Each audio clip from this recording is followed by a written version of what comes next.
Welcome to Landmarks. This time we pay homage at the Shwedagon Pagoda. Then across to the Temple Mount in Jerusalem. We sail the waters of Lake Titicaca and indulge in landmarks of chocolate. But first, to the casual observer, this view of Bankside Power Station on the banks of the Thames in London may seem unremarkable. But to art lovers around the world, it is a site of inspiration. This is the home of Tate Modern, one of the most famous contemporary art galleries in the world. The Tate Gallery was the gift of 19th century sugar magnate, philanthropist and art lover Henry Tate. Having donated his own art collection and funded the building to house it, the original gallery opened in 1897. That gallery is now called Tate Britain and is the national gallery for British art from 1500 to the present day, as well as some modern British art. Tate Modern on the south side of the Thames opened in 2000 and now exhibits the national collection of modern art from 1900 to the present day. One of the unique things we can do here is to show relationships between the contemporary, the modern and the historic. And so the contemporary is very important both because it's the kind of most recent chapter in a history of British art that we tell here, but also it's part of a living culture that we're trying to show work in the later rooms that is brand new, but then set it into a historical context, and that's the thing which no one else can do. Controversy and modern art are often closely related. Tate Modern is home to the Turner Prize competition. Past winners have included a single swinging light bulb in the centre of an empty room. It is part of the Tate's charter to represent contemporary British art in its collection. It's important for the way we present British art that we accurately reflect the diversity of the people who make it and of the subjects in all sorts of ways. And what's great is that you can see that in different periods. So you have an artist like Rosalind Nasser-Shibi, who's of Palestinian origin, and we're showing a film of hers, which is a film of a Palestinian household. She's representing Scotland at the Venice Biennale this year. And then from an older generation, Rashida Reen, who came to Britain from Karachi in the early 60s and was one of the only minimalist sculptors in Britain at the time.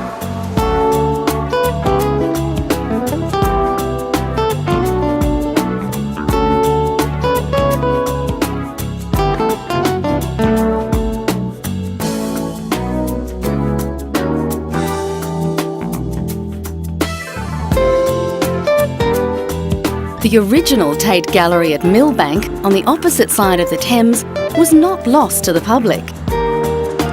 In fact, it has undergone a £32 million redevelopment. The result was 4 new and 5 refurbished galleries. They tell the story of 600 years of British art from the 16th to the 21st century. Now, with the creation of Tate Modern in London as well, this building has been able to revert to the original vision of Henry Tate, its founder, and it's once more the National Gallery of British Art. The galleries allow a huge chronological sweep of British painting and sculpture, from medieval times to today, to be displayed together. It is the largest display of British art anywhere in the world. The increased space allows paintings by such artists as Blake, Constable and Pre-Raphaelites to be brought out of storage and give space for some adventurous modern creations. The first thing the development does is to create an increase of about 1/3 in our display space. So there are quite simply many more galleries on display. That means we can have much more art on the walls. And we're also able to explore some of the context for the collection by bringing in a number of works of art on loan. Alongside the permanent display are special exhibitions. The Victorian Nude explores the depiction of the nude in the notoriously prudish Victorian age. In the Tate tradition, the show offers a fresh and challenging look at art in its historical context.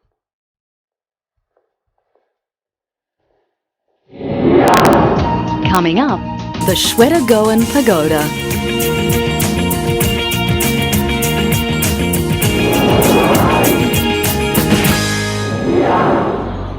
Shining golden in the heart of Rangoon in ancient Myanmar is the beautiful Shwedagon Pagoda. Legend says it took a miracle to consecrate the land upon which it grew. 8 hairs of an ancient Buddha were brought to the site, and to enshrine the relics, multiple pagodas of silver, tin, copper and gold were built. Since the early 1990s, the country previously known as Burma has been ruled by a tough military dictatorship. And despite pleas from the country's opposition leader Aung San Suu Kyi for foreigners to boycott tourism, the tourists keep coming. Some tourists can see a culture clash coming. What appeals to me is actually going to parts of Asia that's going to be developed really soon, and to catch it as it's about to develop, and to see the people as they are before commercialism sets in. That's really it, I think. For those who do decide to visit Rangoon, the first stop is usually the majestic Shwedagon Pagoda. The tip of the stupa has a single 76-carat diamond, but below it are 1,000 gold bells and many times that number of diamonds, rubies, sapphires and other gems. The temple complex is symmetrical and radiates a palpable sense of beauty and serenity. Thomas Bosch travelled all the way from Holland and says he's not concerned about where his tourist dollars are going to end up. When you are going on really big group tourism, then it's, I think, organised by state-owned companies, and then the money ends up in the States. But I think if you come as a backpacker, you can change ideas with the people of Myanmar, and that's always a good thing. The origins of Shwedagon are lost in antiquity. Its age is unknown.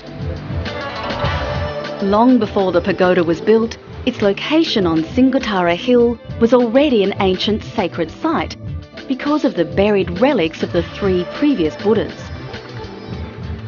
But now, modern reality has set in. A city with cars, crowds and shops, and the pressure for money make the need for attracting tourists all the stronger.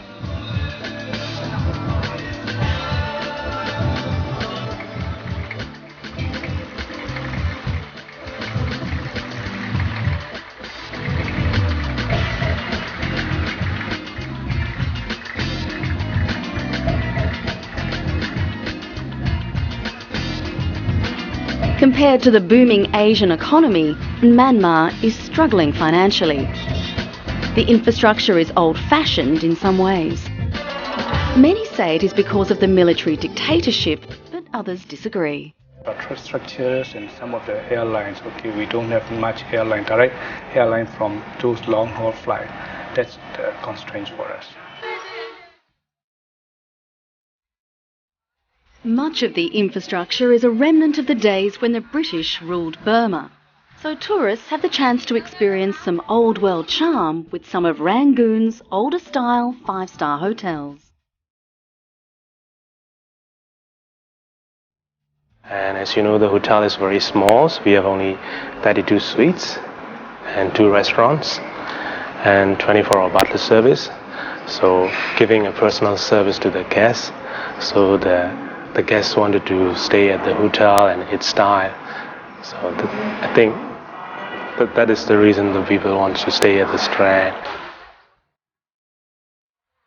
The people of Myanmar still share a village lifestyle with street markets and hawker food.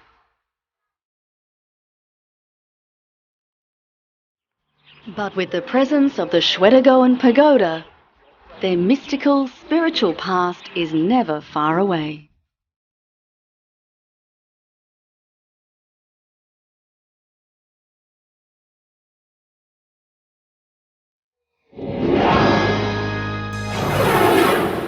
The Temple Mount, also known as the Noble Sanctuary, is a religious site in the old city of Jerusalem.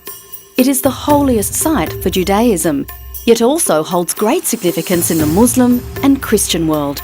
Today, both Israel and the Palestinian Authority claim sovereignty over the site, which remains a key issue in the Arab-Israeli conflict. Due to its importance for Jews, Muslims and some Christians, it is one of the most contested religious sites in the world. The first Jewish temple was built here around 967 BCE, but was destroyed 400 years later by the Babylonians. A second temple was built in 516 BCE, but that was destroyed by the Romans. The Temple Mount is also the site of two major Muslim religious shrines, the Dome of the Rock and Al-Aqsa Mosque. The Ethan and Marla Davidson Exhibition and Virtual Reconstruction Centre is located at the entrance to the excavation site at the Temple Mount complex. It allows visitors to explore ancient parts of the city as they might have appeared 2,000 years ago. It offers the visitor an in-depth introduction to the Jerusalem Archaeological Park by means of an exhibition of archaeological objects augmented by visual, textual and audio information. One of the highlights of this modern facility is a real-time virtual reality reconstruction of the Herodian Temple Mount as it stood prior to its destruction by Roman troops in the year 70 CE. Visitors are led into an 8-metre high theatre where they can view a unique high-definition 10-minute digital video describing Jewish pilgrimage during the Second Temple period. The video combines footage of the Temple Mount as it stands today and a virtual reconstruction model of how it would have appeared 2,000 years ago. The simulation is shown on a large screen within a theatre environment and provides audiences with three-dimensional images that are both breathtaking and scientifically accurate. Enabled us to make this model. You may know probably the model created by Mike. Archaeologist Professor Ronnie Reich from the Hebrew University describes the centre not as a museum but an orientation. It gives the visitor the possibility to learn about the history and archaeology of Jerusalem, especially the Temple Mount area, with the help of an array of modern technologies. The most important part is the model, the computerized model, which gives a virtual reality model of the Temple Mount. Real-time technology allows users to interact with the computer environment, enjoying freedom of movement as in the physical world. Movement through the model is controlled by an archaeologist guide who manipulates the direction of the walkthrough in real time based on the audience's questions and interests. The model allows visitors to interact with the virtual environment and experience the splendour of the Temple Mount enclosure in its heyday. The most technologically advanced computer graphics, sound and architecture currently available are employed in the Davidson Centre. Professor Reich also noted the benefits of learning on site. After we have learned a chapter in the history or topography archaeology of Jerusalem, we can go to the site itself, which is about 50 meters just behind this building, and to visit the archaeological site. And then when we have this information at our disposal, learn of the site from first grade. The Temple Mount is one of the world's most sacred sites, at different times causing deep divisions and other times bringing spiritual unity. It continues to be so. The Israeli government has granted management of the site to a Muslim council.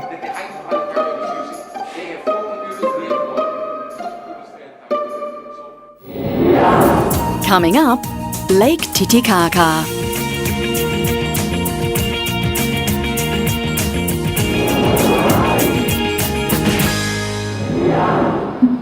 Lake Titicaca is the highest navigable lake in the world. Spread across the border between Bolivia and Peru, it spans over 8,000 square kilometres at a height of over 3,800 metres above sea level. Surrounded by its glistening waters is a tiny speck of an island, Pariti Island, home to one of the oldest cultures in South America. This small island is home of the indigenous Aymaras, descendants of the Tiwanacotas, who inhabited this part of South America in the year 1500 BC. The Tiwanaku culture was the most long-lived on the continent, lasting twice as long as the Roman Empire. The island's residents maintain many of their indigenous traditions, wearing their brightly coloured hats and shawls and weaving. There's been a recent effort to honour Pariti's history. not long ago, a history museum was opened. This museum is very good for us. It's also good for our children. We hope to have many people visit here, our island of Pariti.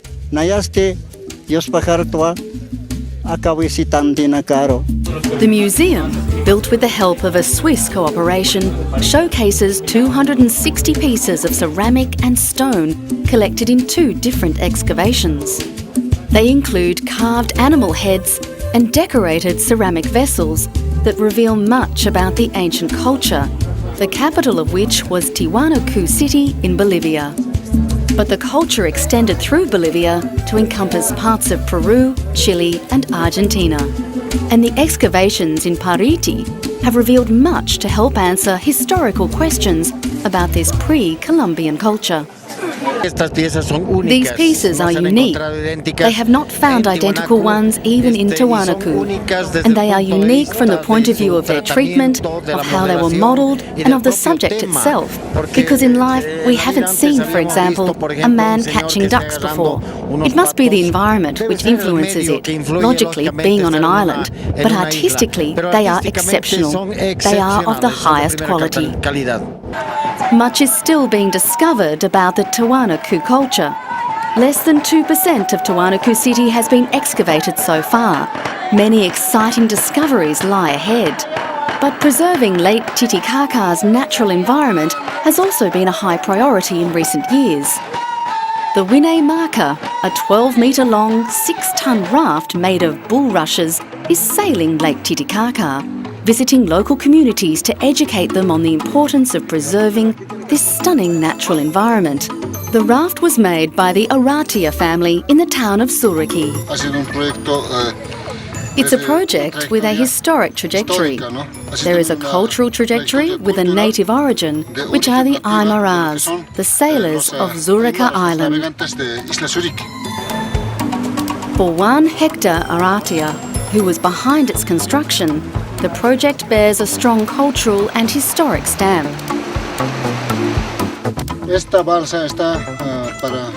This raft is for a cultural construction, to show what culture is, and also the environment in which we live, also to show the pollution that exists in Lake Titicaca.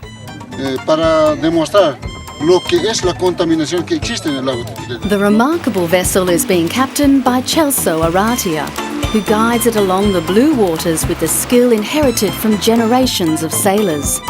In the 1950s, the famed Kon-Tiki expedition proved vessels such as this one were capable of crossing vast oceans.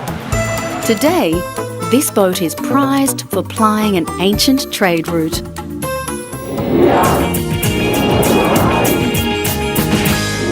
Humanity's need to create landmarks takes many different forms. While kings dream of palaces and temples, others express themselves in their favourite medium. Sometimes it's chocolate.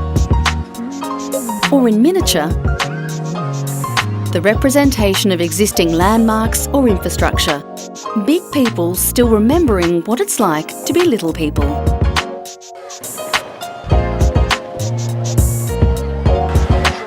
So well-known monuments in miniature, such as the Statue of Liberty, are set amongst domestic foliage.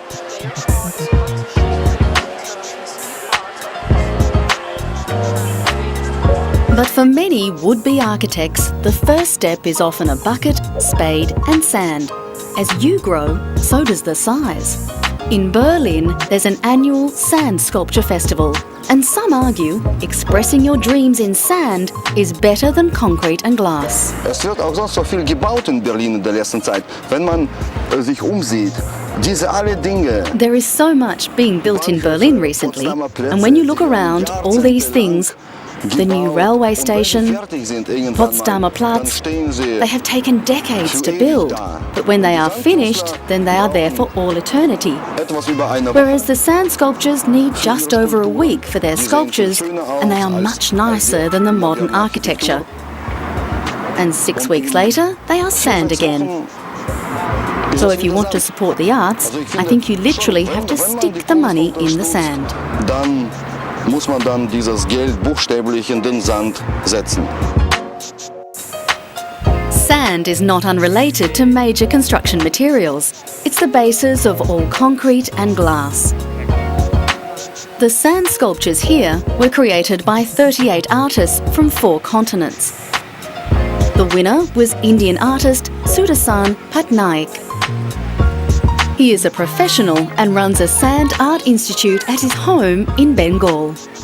Really, I am very happy to win this first prize because I couldn't expect to win this prize because last 2 years I am participating in this international competition, and last 2 years I am winning also public prize, but this year this first prize is for me is a like very big honor for me and for my country. But different cities, different dreams are here in downtown Manhattan, the city of skyscrapers.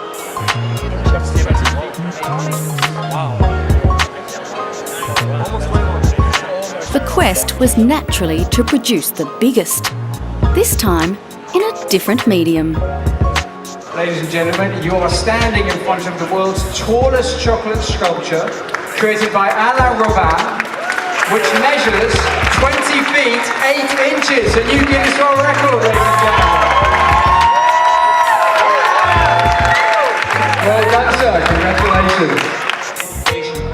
A chocolate addict could die happy attacking this monster. It took nearly 2,300 pounds to make. That's more than 1,000 kilos of chocolate. It's pure dark chocolate, and inside all the support, all the structure that makes this building strong is also chocolate. The elaborate piece took more than 30 hours to build and involved a lot of climbing and pouring. The sculpture would fit right in with the famous New York skyline, even though it's not an exact replica of any one structure. It's not really a real replica of any building, it's basically to create the tallest building. So there is a little bit of Rockefeller Center, a little bit of the Empire, and a little bit of the Chrysler building. So everything is a little bit mixed together. And my goal was to really reach the height. After such a monumental effort, one question remains. What's for dessert? This will be a tough act to follow.